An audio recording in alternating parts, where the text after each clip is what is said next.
data on 12th of every month, retail inflation or CPI and industrial production or IIP. So let us have a look at how the two sets of data panned out. Well, it was more like Kahin Khushi, Kahin Gham. India's retail inflation plummeted to 5.88% in November, coming in the 2 to 6% tolerance band of the RBI after 10 months. This is good news, especially for the RBI, as its efforts to tame inflation have been borne fruit. Now, we can expect some respite from the relentless rate hikes by the Monetary Policy Committee. Does this mean our EMI will also go down? No. Just last week, the Monetary Policy Committee had hiked rates by 35 basis points, and that is still to be absorbed by the banks. All this had led to a spike in our borrowing rate, although our returns from debt fund had also improved considerably. So relief is unlikely in near future, but at least there is light at the end of the tunnel.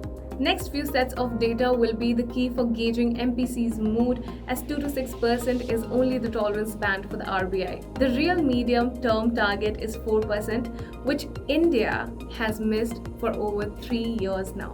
Moreover, the core inflation was at 6.1%, still above the upper limit of the tolerance band. Now, core inflation doesn't take into account two of the most volatile components of retail inflation: fuel and food.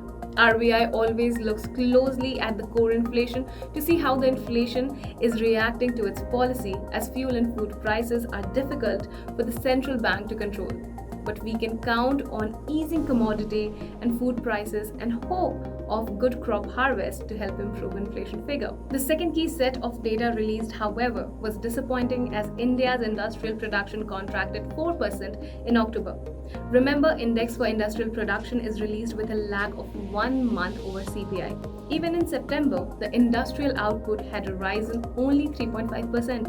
This is the worst figure of Indian industry in 2 years. What the fall in IIP also shows that the MPC's monetary policy tightening, a 225 bps hike in rates since May, has started to have its effect on India's growth. We can only hope that inflation keeps slowing and IIP bounces back soon.